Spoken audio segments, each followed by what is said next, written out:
नमस्कार दोस्तों, concept king में आपका स्वागत है।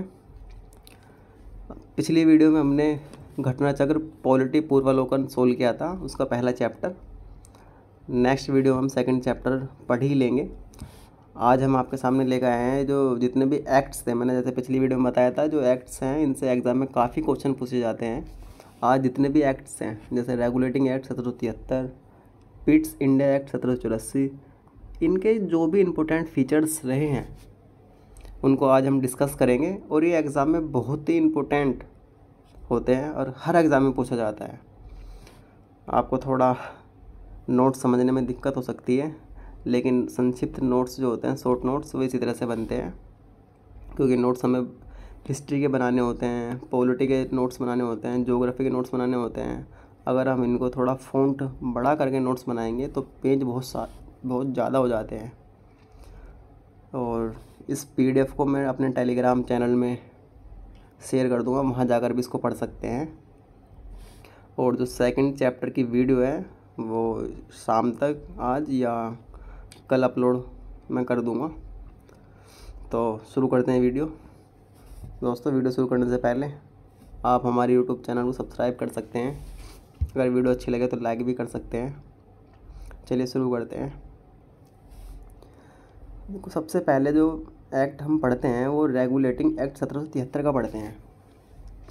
1773 का जो रेगुलेटिंग एक्ट था, इसके क्या फीचर्स थे ये मैंने सोर्स में यहाँ पर लिखा हुआ है। इनको आराम से मैं एक करते पढ़ते चले जाएंगे और जो इम्पोर्टेंट्स होगा मैं वहाँ हाईलाइट कर दूँगा। देखो, मैंने यहाँ पर ये ऐसे भी कर रखा है, यहाँ पे देखिए आप, ये देखिए। थोड़ी दोस्तों तबीयत ख़राब है, फिर भी वीडियो बनानी पड़ रही है मुझे। ये देखिए, तो 1773 रेगुलेटिंग एक्ट ये जो था, तो इसमें क्या इंपॉर्टेंट फीचर्स था तो पढ़ते हैं। देखो, इस एक्ट की जो सबसे इम्पोर्टेंट बात थी वो यह थी कि इस अधिनियम के द्वारा बंगाल के गवर्नर को बंगाल का गवर्नर जनरल कहा गया। तो ध्यान रखना है इसमें, इस एक्ट में क्या कहा गया कि बंगाल के गवर्नर को बंगाल का गवर्नर जनरल कहा गया। तो क्वेश्चन पूछ लेता है एग्ज़ाम में कि बंगाल के प्रथम गवर्नर कौन थे, तो आंसर रहेगा बंगाल के प्रथम गवर्नर तो रॉबर्ट क्लाइव थे।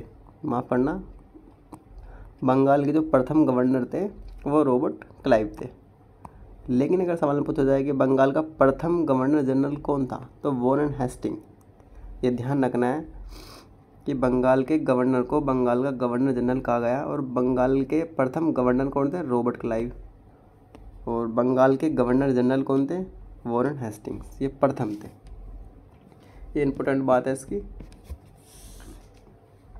दूसरा पढ़ते हैं कि बंगाल में एक प्रशासक मंडल गठित किया गया इस एक्ट के तहत, जिसमें गवर्नर जनरल थे, ये रखिए, और 4 पार्षद थे। तो उसमें क्या कहा गया इस एक्ट के तहत कि प्रशासक मंडल गठित करेंगे, उसमें गवर्नर जनरल होगा और 4 पार्षद होंगे। इस मंडल में निर्णय बहुमत के आधार पर होता था। मत बराबर होने की स्थिति में अध्यक्ष अपना मत देता था। तो ये इम्पोर्टेंट है इस वाली बात। इसमें तो ये वाला पॉइंट इम्पोर्टेंट है और ये वाला इम्पोर्टेंट है। नेक्स्ट की तरफ चलते हैं।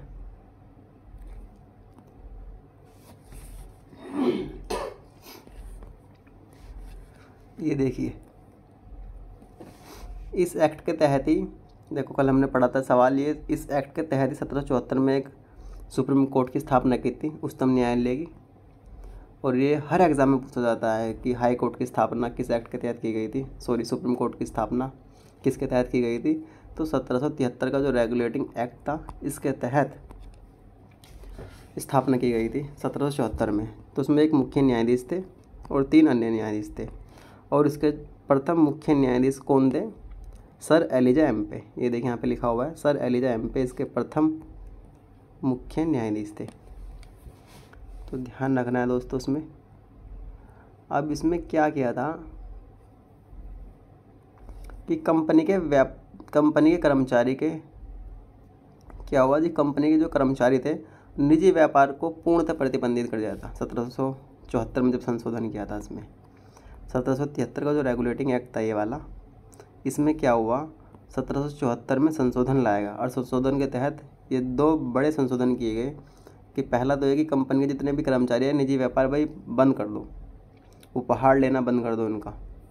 और दूसरा क्या गया था, इस एक्ट के तहत ही 1774 में एक सुप्रीम कोर्ट की स्थापना की गई थी, जिसमें एक मुख्य न्यायाधीश थे और 3 अन्य न्यायाधीश। और इसके मुख्य न्यायाधीश प्रथम कौन थे, सर एलिजा एम्पे। ये कई बार एग्जाम में पूछा गया है कि सुप्रीम कोर्ट के प्रथम मुख्य न्यायाधीश कौन थे, तो सर एलिजा एम्पे।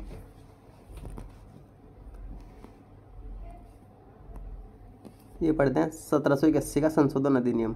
1781 में क्या हुआ, संशोधन अधिनियम आया है एक, दोबारा किया संशोधन इन्होंने कि यह संशोधन अधिनियम 1773 के रेगुलेटिंग एक्ट की विसंगतियों को दूर करने के लिए लाया गया।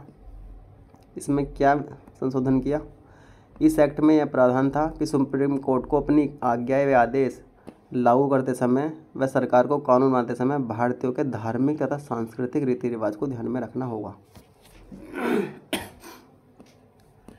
तो इस एक्ट का सबसे महत्वपूर्ण इम्पोर्टेंट ये था कि सुप्रीम कोर्ट को अगर कोई भी आदेश देना है या कोई भी अपनी आज्ञाएं निकालनी है, आज्ञाएं देनी है, या सरकार को कोई भी कानून बनाना है, तो उसमें भारतीयों के धार्मिक और सांस्कृतिक रीति रिवाज को ध्यान में रखना है। पहली इंपॉर्टेंट बात ये। दूसरी क्या थी, इस एक्ट के द्वारा कार्यपालिका न्यायपालिका के पृथक्करण का कदम उठाएगा। पहली बार कि कार्यपालिका को अलग करेंगे और न्यायपालिका को अलग। तो ये बात थी। तो 1773 का रेगुलेटिंग एक्ट दोस्तों समाप्त हुआ और उसके जो इंपॉर्टेंट फीचर थे यही थे। अगर आप डिटेल्स में इनको जानना चाहेंगे तो मैं सेपरेट अलग वीडियो बना दूंगा इनके बारे में, और डिटेल से भी हम पढ़ सकते हैं, लेकिन वनडे एग्ज़ाम में इतना बहुत होता है। चलो नेक्स्ट एक्ट पढ़ते हैं। देखो ये 1784 का पिट्स इंडिया एक्ट है। पिट्स इंडिया एक्ट, तो इसमें क्या क्या है, इसका सबसे इम्पोर्टेंट फीचर्स देखो, मैंने यहाँ पर ब्लैक पेन से यहाँ पे सितारा सा बना रखा है, इस तरह से बनाता हूँ मैं सितारे। तो उसमें क्या करा था, इसमें बोर्ड ऑफ कंट्रोल की स्थापना की गई थी। तो एग्ज़ाम में क्वेश्चन ऐसे पूछ लिया जाता है कि बोर्ड ऑफ कंट्रोल या नियंत्रण परिषद की स्थापना किस एक्ट के तहत की गई थी, तो आपको आंसर लगाना है पिट्स इंडिया एक्ट 1784। तो क्वेश्चन एग्ज़ाम में ऐसे ही बनते हैं दोस्तों।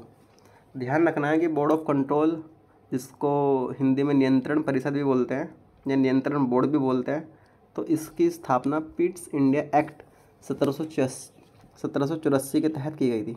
यहाँ पे लिखा हुआ मैंने। और इम्पोर्टेंट में दूसरे में आप ये पढ़ सकते हैं, ये ज़्यादा इम्पोर्टेंट नहीं है लेकिन ये इम्पोर्टेंट है, ये वाला फर्स्ट वाला पॉइंट। भारत में गवर्नर जनरल की परिषद की संख्या 4 से घटाकर 3 कर दी गई। ये ज़्यादा इम्पोर्टेंट नहीं है, ये ज़्यादा इम्पोर्टेंट है, मैंने आपको बता दिया, फिर भी मैंने आपको थोड़ा एक पॉइंट एक्स्ट्रा डाल ही रखा है नोट्स में।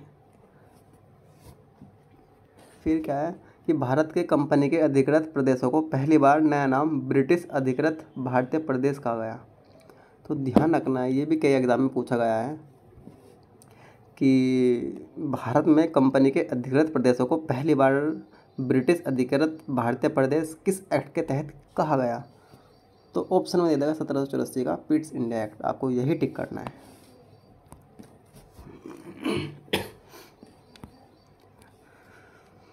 फिर 1786 का एक्ट आया था, ये बहुत ही छोटा सा एक्ट है, इसमें ज़्यादा कुछ खास बात नहीं बताई गई थी, आप पढ़ सकते हैं। और फिर पढ़ते हैं 1813 का चार्टर एक्ट। देखिए सबसे इम्पोर्टेंट चार्टर एक्ट है और उसकी एक ही महत्वपूर्ण विशेषता थी, कल हमने वीडियो में भी डिस्कस किया है। इसकी सबसे महत्वपूर्ण विशेषता क्या थी, इसमें थी कि चीन के साथ व्यापार और चाय के व्यापार पर एक अधिकार बना रहेगा, जबकि कंपनी के सभी व्यापारिक अधिकार समाप्त कर देंगे। ये इंपॉर्टेंट बात थी, देखो मैंने नोट्स में लिखा हुआ है और ये नोट्स मेरे बहुत पुराने नोट्स हैं, मैंने इनको अपडेट करता रहता हूँ बस। कंपनी का भारतीय व्यापार पर एक अधिकार समाप्त कर दिया गया, ये रहा। हालांकि इसका चीन से व्यापार एवं चाय के साथ व्यापार पर एक अधिकार बना रहा। तो ये बहुत इंपॉर्टेंट, आपको ये बात ध्यान रखनी है। 1813 के चार्टर एक्ट में क्या कहा था कि भाई कंपनी के भारतीय व्यापार पर एक अधिकार समाप्त कर दो, लेकिन चीन के साथ व्यापार और चाय के व्यापार पर एक अधिकार बना रहने दो। लेकिन 1833 के चार्टर एक्ट में क्या बात कहा कि भाई कंपनी के सारे व्यापारिक अधिकार समाप्त कर दो, चीन वाले भी और चाय वाले भी, सब समाप्त करो, बात ही ख़त्म करो अब। तो ध्यान रखना है, 1813 का चार्टर एक्ट में कंफ्यूज कर देता है वो। 1813 का चार्टर एक्ट दे देगा और 1833 का चार्टर एक्ट दे देगा आपको, और आपको पूछ लेगा कि बताओ चीन और चाय के व्यापार को छोड़कर कब कंपनी के व्यापारिक अधिकार समाप्त किए। तो सही आंसर जो होगा वो 1813 का चार्टर एक्ट होगा। इसी एक्ट की एक महत्वपूर्ण बात हो रही है, वो ध्यान रखना है कि इसमें कई बार एग्जाम में पूछा गया है कि कंपनी की आय से भारतीयों की शिक्षा के लिए प्रतिवर्ष 1 लाख रुपए खर्च करने का प्रावधान किया गया था। तो ध्यान रखना है, केवल प्रावधान किया था, पैसे खर्च नहीं किए थे वाले। तो एग्ज़ाम में कई बार क्वेश्चन पूछा गया है। अपन जब हिस्ट्री की घटना चक्र चलेगी या हिस्ट्री के पिछले साल के पेपर देखेंगे तो उसमें आप पाओगे कि कंपनी के आय से भारतीयों की शिक्षा के लिए प्रतिवर्ष 1 लाख रुपए खर्च करने का प्रावधान किस एक्ट के तहत किया गया था। तो ध्यान रखना 1813 का चार्टर एक्ट। हालांकि व्यवहार में कभी लागू नहीं हुआ, कुछ समय बाद इन्होंने बंद कर दिया, थोड़ा बहुत पैसे खर्च कर। तो ध्यान रखना है, इस 1813 के चार्टर एक्ट की महत्वपूर्ण बात एक तो ये थी कि चीन और चाय के व्यापार पर एक अधिकार बना रहेगा और सभी व्यापारिक अधिकार समाप्त कर देंगे। दूसरी इंपॉर्टेंट बात थी कि कंपनी के आय से भारतीयों की शिक्षा के लिए खर्च करने के लिए कुछ पैसों का प्रावधान किया था, वो थे 1 लाख रुपए सीमा। कभी कभी अमाउंट ऐसे दे देगा कि 10 लाख रुपए खर्च करने का प्रावधान किया गया था, ये अमाउंट ही केवल 1 लाख रुपए थी। बाकी इसमें जो सेकंड पॉइंट है पढ़ सकते हैं आप, ईसाई धर्म प्रचारकों को भारत में धर्म प्रचार के लिए प्रोत्साहित किया गया। और नेक्स्ट पॉइंट है, ब्रिटिश व्यापारियों तथा इंजीनियरों को भारत आने तथा यहाँ बसने की अनुमति प्रदान कर दी गई, लेकिन उन्हें लाइसेंस लेना पड़ता था बोर्ड ऑफ कंट्रोल से। भारत में आ तो सकते हैं और स्थायी रूप से बस भी सकते हैं, लेकिन उन्हें बोर्ड ऑफ कंट्रोल नियंत्रण परिषद से लाइसेंस लेना होगा। और अभी मैंने आपको बताया कि नियंत्रण परिषद की स्थापना किसके तहत की गई थी। यहाँ पे देखें दोस्तों, मैंने साफ साफ यहाँ पर लिखा है कि नियंत्रण परिषद की स्थापना पिट्स इंडिया एक्ट 1784 के तहत की गई थी। बहुत इंपॉर्टेंट है, बोर्ड ऑफ कंट्रोल की स्थापना। कभी कभी बोर्ड ऑफ कंट्रोल ही लिख देगा वो, तो ध्यान रखना है, इसको नियंत्रण परिषद भी बोलते हैं और नियंत्रण बोर्ड भी बोलते हैं, कंट्रोल नियंत्रण, ध्यान रखना है।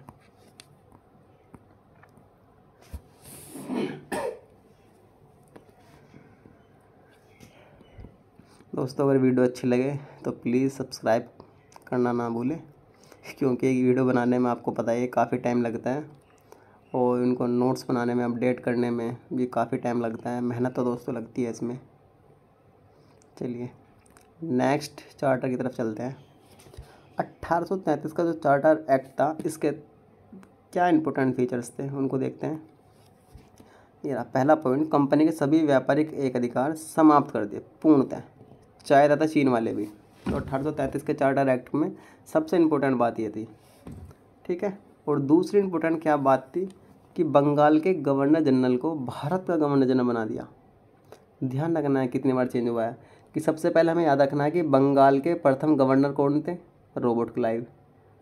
फिर क्या हुआ, 1773 का जो रेगुलेटिंग एक्ट था उसके तहत क्या कहा कि बंगाल के जो प्रथम गवर्नर थे उनको गवर्नर जनरल बना दो। तो बंगाल के प्रथम गवर्नर जनरल कौन थे, वॉरेन हेस्टिंग। अब इस 1833 के चार्टर एक्ट से क्या कहा कि भाई देखो, भारत के अब प्रथम गवर्नर जनरल बनाओ। अब तो भारत के जो प्रथम गवर्नर जनरल थे वे कौन थे, लॉर्ड विलियम बेटिंग। तो बंगाल के प्रथम गवर्नर जनरल के स्थान पर अब क्या कर दिया कि भारत के प्रथम गवर्नर जनरल बनेंगे, तो वे थे लॉर्ड विलियम बेटिंग। ये रहा, बंगाल के गवर्नर जनरल को भारत का गवर्नर जनरल बनाएंगे। अब जो बंगाल का गवर्नर जनरल था पहले, अब भारत का गवर्नर जनरल बनेगा।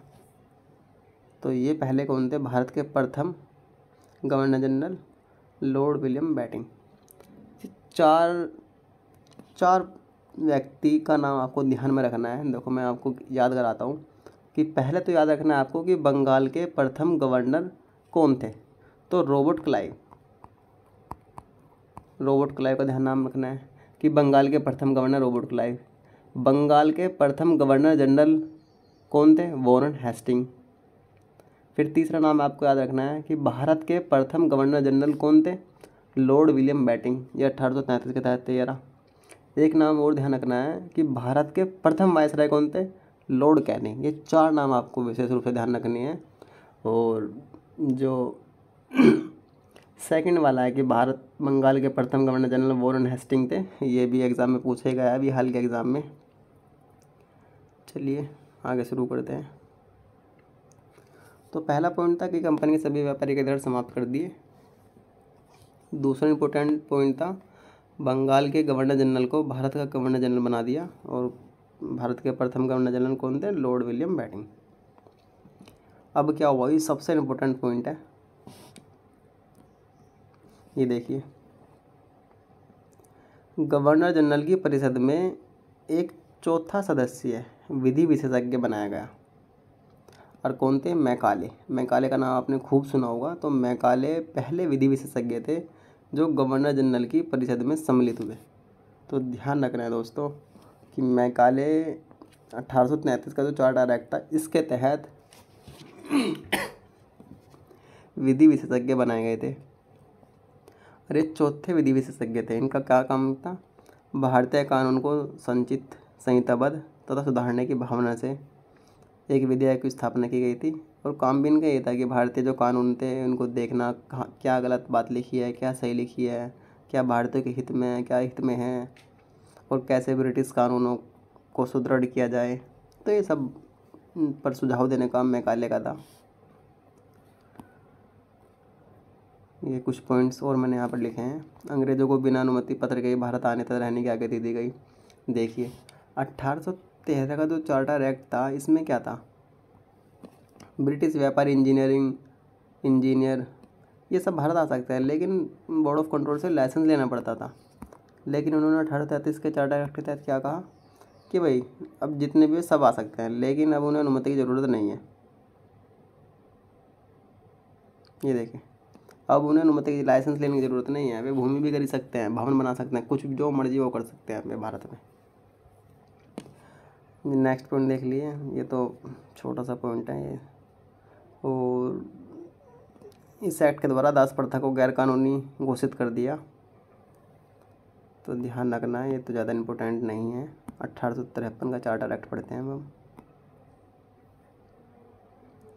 1853 का जो चार्टर एक्ट था, इसमें भी ज़्यादा इम्पोर्टेंट बात नहीं है। बस थोड़ा सा ध्यान रखना है कि विधि सदस्य को गवर्नर जनरल की परिषद को पूर्ण सदस्य बना दिया गया।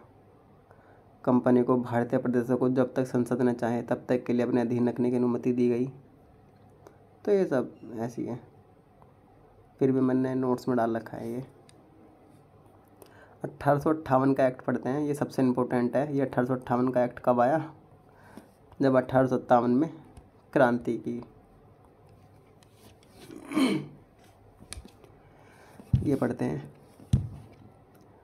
इस एक्ट में क्या कहा है कि इस एक्ट के द्वारा ईस्ट इंडिया कंपनी को समाप्त कर दिया गया। 1858 का जो एक्ट आया था, इसके तहत समाप्ति कर दो भैया, अब ईस्ट इंडिया कंपनी को समाप्त कर दो, क्योंकि वो सारी मतलब खामियां थी।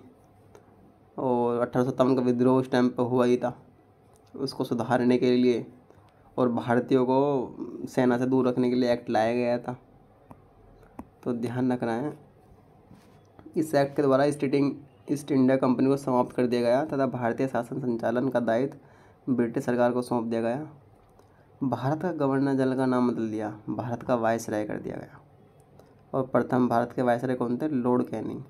ये दोस्तों ध्यान रखना है, 4 नाम आपको बहुत इंपॉर्टेंट है। मैं दोबारा बता देता हूँ आपको कि एक तो आपको याद रखना है कि बंगाल के प्रथम गवर्नर कौन थे। तो बंगाल के प्रथम गवर्नर रॉबर्ट क्लाइव थे।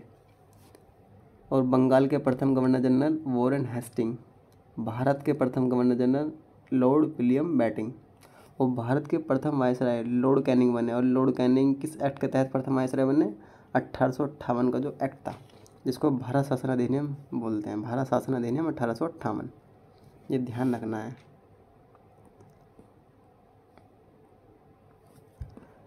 ये देखो, ये मैंने लिखा है यहाँ पे, ये बोर्ड ऑफ कंट्रोल को भी समाप्त कर दिया। बोर्ड ऑफ कंट्रोल, आप कमेंट बॉक्स में बताना कि बोर्ड ऑफ कंट्रोल किस एक्ट के तहत बनाया गया था। ये बताना, देखो दोबारा बार बार पूछा जा रहा है। तो आप कमेंट में दोस्तों बताना, कमेंट में ये भी बताना आपको वीडियो कैसी लगी। और दोस्तों सब्सक्राइब करना ना भूलें। ये आपको ध्यान रखना है कि बोर्ड ऑफ कंट्रोल को समाप्त कर दिया गया। और एक भारत परिषद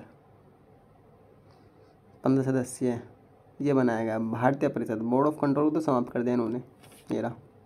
और उसके तहत क्या कर दिया, इसको समाप्त करके उन्होंने आया इंडियन काउंसिल, भारत परिषद या भारतीय परिषद, इसमें 15 सदस्य थे। ये हो गया। चलो आगे चलते हैं, ये पढ़ लेना, ज़्यादा इम्पोर्टेंट नहीं है। फिर 1861 का एक्ट आ गया है, ये भी ज़्यादा वो नहीं है कुछ।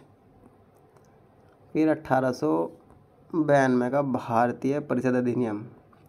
इसमें एक बात इम्पोर्टेंट, इसमें क्या कहा गया है कि भारतीय विधान परिषदों को बजट पर बहस करने की शक्ति प्राप्त हुई। देखो कल एग्ज़ाम में भी पूछा गया है ये। इसमें पूछ सकते हैं कि भारतीयों को बजट पर बहस करने की शक्ति कब प्राप्त हुई, कि बजट पर कब वे अपना मत रख सकते थे। तो 1892 का जो एक्ट आया था, भारतीय परिषद अधिनियम, इसके तहत। नेक्स्ट पे चलते हैं। ये बहुत इंपॉर्टेंट एक्ट है, 1909 और 1919। अगर आप चाहेंगे मैं इन पर अलग से भी वीडियो बना दूँगी, बहुत इंपॉर्टेंट एक्ट है दोनों। 1909 मोरले मिंटो सुधार। इसकी सबसे इम्पोर्टेंट बात आप बताओ, कल हमने पढ़ी थी। इसकी सबसे इम्पोर्टेंट बात थी कि मुसलमानों के लिए पृथक निर्वाचन प्रणाली की व्यवस्था कर दी। इसको कम्युनल अवार्ड भी बोलते हैं और सांप्रदायिक प्रतिनिधि भी बोलते हैं। तो सबसे इम्पोर्टेंट थी बात कि 1909 के मोरले मिंटो सुधार में क्या गया कि मुसलमानों के लिए, मुस्लिम जो लोग थे, वो पृथक निर्वाचन प्रणाली की व्यवस्था की गई। दोस्तों पृथक निर्वाचन प्रणाली पता क्या होता है? पृथक निर्वाचन प्रणाली में ये होता है, अगर किसी कैंडिडेट के लिए कोई सीट रिजर्व कर दी तो उस कैंडिडेट को केवल उसी समुदाय के लोग देंगे वोट। कहने का मतलब ये है, सपोज करो अगर मुस्लिमों के लिए पृथक निर्वाचन प्रणाली उन्होंने की थी, तो मुस्लिम लोग, जैसे मुस्लिम एक कैंडिडेट है, अगर वो किसी स्थान से चुनाव लड़ता है तो केवल मुस्लिम आबादी ही उसको वोट करेगी, बाकी अन्य लोग वोट नहीं करेंगे। तो ये इन्होंने गलत किया था उस टाइम पर। तो दोस्तों ध्यान रखना है, ये भारत को फूट डालो राज करो की नीति का तहत इन्होंने मुसलमानों के लिए पृथक निर्वाचन प्रणाली लाए गए थे। तो सबसे इम्पोर्टेंट पॉइंट है 1909 के मोरले मिंटो सुधार में क्या कहा था 1909 के में, कि मुसलमानों के लिए पृथक निर्वाचन प्रणाली लेकर आओ भाई। और फिर इसकी इम्पोर्टेंट क्या बात थी कि पहली बार किसी भारतीय को वायसराय की कार्यकारिणी परिषद में शामिल होने का प्रावधान किया गया। और सबसे प्रथम सदस्य कौन थे? राजेंद्र सिन्हा। दोस्तों इस पीडीएफ को आप आराम से पढ़ सकते हैं। अगर कोई एक दो पॉइंट छूट भी गया तो मैं इसलिए छोड़ रहा हूँ जानबूझ के, कि वो इतना इम्पोर्टेंट नहीं है, फिर भी मैंने पीडीएफ में डाल रखा है। इस पीडीएफ को मैं अपने टेलीग्राम ग्रुप में शेयर कर दूँगा, आप टेलीग्राम में जाकर वहाँ डाउनलोड कर सकते हो और पढ़ भी सकते हैं इसको दोबारा। अगर इसमें कुछ अपडेट करना है तो आप वो अपडेट भी कर सकते हो। वैसे मुझे लगता नहीं है कुछ अपडेट करने की आवश्यकता पड़ेगी, क्योंकि मैंने कई सारी बुक्स और कई सारे पिछले साल के पेपर्स को विश्लेषण करके नोट्स बना रखे हैं। अगर फिर भी कुछ रह जाए तो आप अपडेट कर सकते हैं पीडीएफ डाउनलोड कर। तो 1909 के एक्ट में सबसे इम्पोर्टेंट बात एक तो ये थी आपकी। दूसरी इम्पोर्टेंट बात थी राजेंद्र सिन्हा, जो प्रथम भारतीय थे जिन्हें भारत के वायसराय की परिषद में शामिल होने का मौका मिला। ये दो बात आप ध्यान रखना। चलिए नेक्स्ट पे चलते हैं। 1919 का माउंटगेऊ चेम्सफोर्ड सुधार। इसमें क्या कहा गया? इसमें वही बात जो पृथक निर्वाचन प्रणाली मुसलमानों के लिए की गई थी। पहली इम्पोर्टेंट तो बात ये इसमें ही है कि इसमें क्या कहा गया कि पृथक निर्वाचन मंडल का विस्तार किया गया कि अब भाई सिख, भारतीय ईसाई, यूरोपियन एवं एंग्लो इंडियन, इनके लिए भी पृथक निर्वाचन प्रणाली लागू करेंगे। तो ये इम्पोर्टेंट बात थी इसमें। दूसरी इम्पोर्टेंट क्या बात थी कि केंद्र में द्विसदनीय व्यवस्था की गई। 2 सदन होंगे केंद्र में, एक राज्य परिषद, दूसरी केंद्रीय विधानसभा। ये ध्यान रखना बहुत इम्पोर्टेंट है दोस्तों, हर एग्ज़ाम में पूछा गया है। आप पहली वीडियो मैंने जो डाली है चैप्टर 1, उसमें भी आप देख सकते हैं कि केंद्र में द्विसदनीय व्यवस्था की गई, कई बार एग्जाम में पूछा गया है। 1919 के एक्ट के तहत, जिसको माउंटगेऊ चेम्सफोर्ड सुधार भी बोलते हैं, इसमें क्या कहा कि केंद्र में 2 सदन होंगे भाई। अब पहला हो गया राज्य परिषद और दूसरा होगा केंद्रीय विधानसभा। ये ध्यान रखना है, ये दूसरी इम्पोर्टेंट बात है। पहली तो ये वाली हो गई, दूसरी ये वाली होगी, और तीसरी ये कि प्रांत में क्या करेंगे, द्वैत शासन प्रणाली स्थापित करेगी। प्रांतीय विषय को उन्होंने क्या करा कि 2 भागों में बांट दिया, हस्तांतरित और आरक्षित। मैं यहाँ पे ये नहीं बताऊंगा कि आपको हस्तांतरित विषय कौन से थे, आरक्षित विषय कौन से थे, और इनके लिए प्रशासन कौन कौन करता था। इसको डिटेल से समझने के लिए हम अगली वीडियो लिए आएंगे ज़रूर। यहाँ पर हम शॉर्ट्स में समझते हैं कि इस एक्ट में क्या कहा था कि प्रांतों में द्वैत शासन प्रणाली स्थापित की गई। ध्यान रखना, द्वैत शासन का मतलब क्या है? 2 सदन नहीं है, इसका मतलब है कि प्रांतीय विषय को 2 भागों में बांटेंगे। कौन कौन से? एक तो हस्तांतरित, एक आरक्षित, ठीक है ना। तो ध्यान रखना है। ये तीसरी इंपॉर्टेंट बात थी।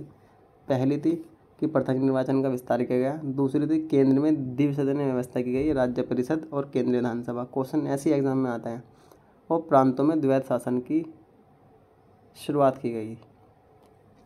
और एक और इम्पोर्टेंट बात है, कई बार एग्जाम में पूछा गया है कि महिलाओं को पहली बार वोट देने का अधिकार कौन से एक्ट के तहत किया गया है, तो 1919 का मॉन्टेग्यू चेम्सफोर्ड सुधार था।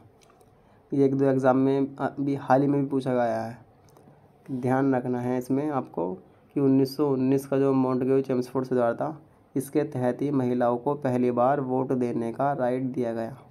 ये ध्यान रखना है। और ये इसलिए भी इम्पोर्टेंट है, सबसे इम्पोर्टेंट एक्ट है, क्योंकि इसके तहत ही मतलब 15 अगस्त 1947 तक देश का शासन चला। 15 अगस्त 1947 तक इसी से चला। और 15 अगस्त 1947 से लेकर और जब तक संविधान नहीं बना 26 जनवरी 1950 से लागू हुआ ना, तो तब तक 1935 के एक्ट से चला देश का शासन। तो ध्यान रखना है। एक तो 1919 का एक्ट बहुत इंपॉर्टेंट है और 1935 की कुछ फीचर्स इंपॉर्टेंट्स हैं, क्योंकि इन्हीं के तहत ही हमारा देश का संविधान आगे बढ़ेगा। देखो मैंने लिखा है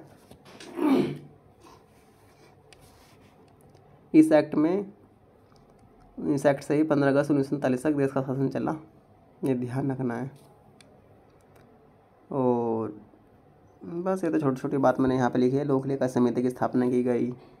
इस एक्ट ने भारत सचिव को कैग की नियुक्ति करने का प्रावधान किया, अधिकार दिया। और ये वाला पॉइंट लिखा है कि इस एक्ट से 1926 और 1945 में चुनाव हुए। तो ये मैंने छोटे छोटे पॉइंट लिखे हुए हैं, आप PDF को पढ़ सकते हैं। नेक्स्ट चलते हैं 1935 का एक्ट।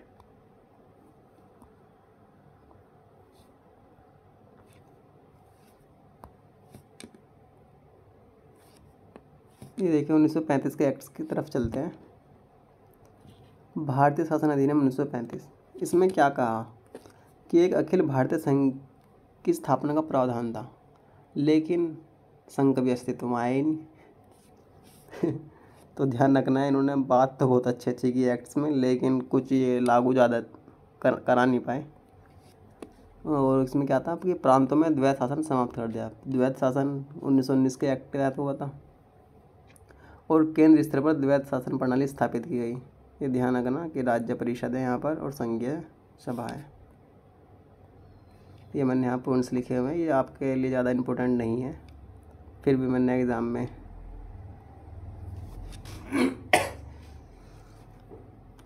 आपको पढ़ने के लिए डाल दिया है। ये इस एक्ट के तहत क्या कहा था कि अदन और बर्मा को भारत से पृथक कर दिया गया। ये इम्पोर्टेंट बात है, ये ध्यान रखना। देखो मैंने एक पॉइंट और लिखा है कि अगर आपसे पूछ लिया जाए कि भारत शासन अधिनियम 1935 के तहत, तो देखो ये क्या था कि बर्मा और अदन को भारत से अलग कर दिया गया। तो अगर आपसे पूछ लिया कि अदन और बर्मा को किस एक्ट से के तहत भारत से अलग किया गया, तो भारत शासन अधिनियम 1935, ठीक है ना। और ये कब मतलब भारत में मिला था, देखो 1885 में क्या हुआ था, तीसरे अंग्ल बर्मा युद्ध में बर्मा को भारत का एक प्रांत बना लिया था 1885 में। ये इम्पोर्टेंट बात है, देखो ये आपको हर एग्ज़ाम में देखने को मिल सकता है। तो 1885 में क्या क्या आया था कि तीसरे अंग्ल बर्मा युद्ध में क्या हुआ था कि बर्मा को भारत का हिस्सा बना लिया 1885 में। और 1935 में क्या करता है कि भाई अब हटाओ इसे, भारत से पृथक कर दो, तो पृथक कर दिया। ये ध्यान रखना है। 3 सूची बनाई गई, संघ सूची, राज्य सूची, समवर्ती सूची। इसके तहत अवशिष्ट शक्तियाँ गवर्नर जनरल को दी गई। इंपॉर्टेंट बात इसमें है कि किस एक्ट के तहत गवर्नर जनरल को अवशिष्ट शक्तियाँ दी गई, तो 1935 का जो एक्ट था भारत शासन अधिनियम, इसके तहत दी गई थी। और इस एक्ट के तहत ही एक संघीय न्यायालय की स्थापना का प्रावधान किया गया 1935 के एक्ट के तहत। लेकिन स्थापित कब किया गया था, 1937 में। देखो कल भी हमने क्वेश्चन कई बार पढ़ा है, तो ध्यान रखना है। और ये ज़्यादा इम्पोर्टेंट नहीं है। यह एक्ट कभी अस्तित्व में नहीं आया तथा 1946 तक केंद्र सरकार भारत सरकार अधिनियम 1919 के प्रावधान के अनुसार चलते रही। देखो ये चलता रहा, ये अस्तित्व में कभी आया नहीं एक्ट। और ये थोड़ी सी बात, कुछ 1-2 पॉइंट्स मैंने यहाँ डाल रखे हैं। ये देखिए, इनको आप पढ़ सकते हैं। फिर एक लास्ट एक्ट बचा, भारतीय स्वतंत्रता अधिनियम 1947। इसमें क्या हुआ कि 20 फरवरी 1947 को क्लीमेंट एटली ने घोषणा की भारत को 30 जून 1948 को सत्ता सौंप देंगे। तो भारतीय स्वतंत्रता अधिनियम 1947 था, और इसमें क्या काम किया, बस सत्ता सौंपो। आखिर इसका मतलब बस केवल यही था कि स्वतंत्रता देनी भारत को। तो क्लीमेंट एटली ने घोषणा कर दी, भाई 30 जून 1948 सत्ता देंगे, भारत को सौंप देंगे। लेकिन फिर क्या हुआ, 30 जून 1947 को माउंट बैटन आए, उन्होंने अपनी योजना प्रस्तुत की। उन्होंने क्या कहा कि नहीं भाई 15 अगस्त 1947, ये रहा 15 अगस्त 1947 को भारत और पाकिस्तान 2 हिस्सों में बांट देंगे और भारत को सत्ता दे देंगे। तो ये मैंने कुछ पॉइंट्स लिख रखे हैं कि 15 जुलाई 1947 को कॉमन सभा में पारित हुआ। ये कॉमन सभा लोकसभा, ये जो ब्रिटिश संसद है उनकी हम बात कर रहे हैं। 16 जुलाई 1947 को लोकसभा में प्रस्तुत हुआ। 18 जुलाई को उन्होंने, जो वहाँ के राजा थे, उन्होंने सिग्नेचर कर दिए। तो ये ध्यान रखना है, 2 अपने हिस्सों में बांट दिया गया, भारतीय संघ और पाकिस्तान में। तो ये सब बात मैंने इसमें लिखी हुई है। तो दोस्तों आज की वीडियो ये रही। आप कमेंट में ज़रूर बताना कि वीडियो कैसी लगी, क्योंकि वीडियो बनाने में बहुत मेहनत लगती है। पसंद आए तो लाइक कर सकते हो, अच्छी ना लगे तो डिसलाइक का भी ऑप्शन है, उसमें डिसलाइक कर सकते हो। और हमारे यूट्यूब चैनल को सब्सक्राइब करें। नेक्स्ट वीडियो किस टॉपिक पे चाहिए ये भी बता सकते हो कमेंट में। वैसे सेकंड चैप्टर मैं लेकर आने वाला हूँ वीडियो, और हम डिटेल्स में भी इन एक्ट्स को पढ़ सकते हैं। अगर आप कहेंगे तो मैं डिटेल्स में वीडियो ले आऊँगा इनकी, और ज़्यादा पढ़ सकते हैं। और बाकी जैसे हिस्ट्री हुई, ज्योग्राफी हुई, पॉलिटी हुई, आर्ट एंड कल्चर हुई, इन विषयों पर भी मैं आपको वीडियो लेकर आऊँगा। तो दोस्तों आज की वीडियो यहीं समाप्त करते हैं, नेक्स्ट वीडियो मिलते हैं। धन्यवाद।